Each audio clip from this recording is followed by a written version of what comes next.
Brought to you by DK Audio. DK Audio presents Shared Remains by Rachel Lynch, read by Clare Kissane. Chapter 1. The road was brutally unforgiving, and the vehicle bumped and jumped about. The occupants of the truck were used to it, having lived here on the land for decades.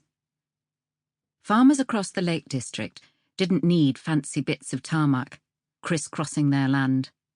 They preferred to leave them to the elements.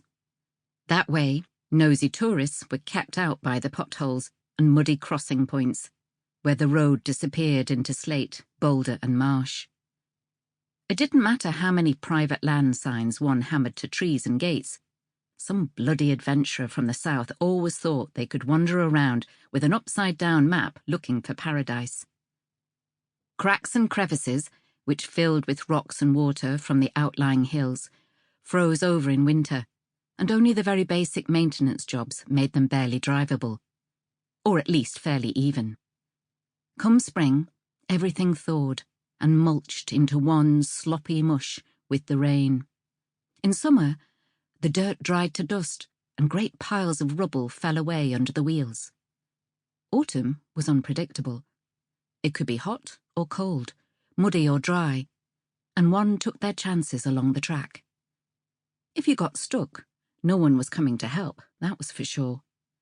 For a start, it was miles to the nearest telephone box, if it still worked after being decommissioned by British Telecom years ago. The red ones ended up at auction, or in celebrity houses, where they were showed off to hangers-on who cooed at how quirky and quaint they were, while exhibiting their own rarity and privilege by the very fact they had one.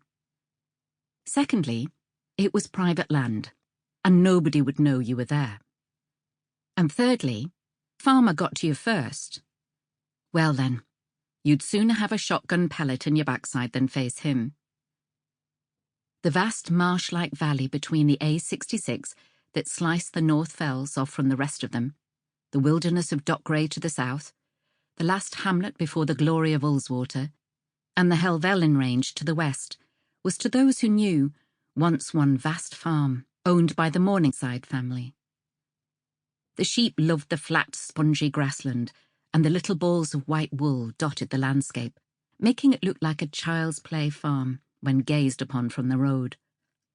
Protected woodland was scattered about like bunches of Christmas trees, similar to the ones sold to decorate cakes here and there, as if plopped down by the same kids playing with the farm. The trees hugged one another as if for safety, and the outer ones stood tall and proud, daring anyone brave enough to venture in. The fading October light was beautiful, but the driver and his companion weren't here to gaze at the view. Locals of the Lake District were over-familiar with the hills that never went anywhere. The sunset dipped in the same place every day, and the lakes and hidden waterfalls had been forged by ancient rock long before the photographs that snapped them were discarded. The two men concentrated on the road ahead and the fact that it'd soon be dark. Orange and purple turned to dark grey. The nights were drawing in, and it'd soon be time to put the clocks back. Spring forward, fall back. The chassis was their biggest concern as they tumbled over the uneven surface. Was she strong enough to hold? The thud of boulders hitting the wheel arches clanged like metallic ghouls inside their heads and reverberated around the metal bodywork. The sharper stones pinged off the side like a percussion accompaniment. There was no radio signal, so it was the only symphony of sorts they were going to enjoy this evening.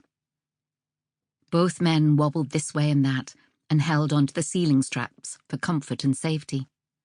At least the driver had the steering wheel to cling onto, for good measure. A rough ride in a truck wasn't something that scared them, but being bashed against the doorframe was. A big enough hole in the road could send you into it at a rate of knots and break your arm. The driver kept his hand on the wheel and his right hand on the band above his head, squinting to see in the fading light. Sample complete. Ready to continue?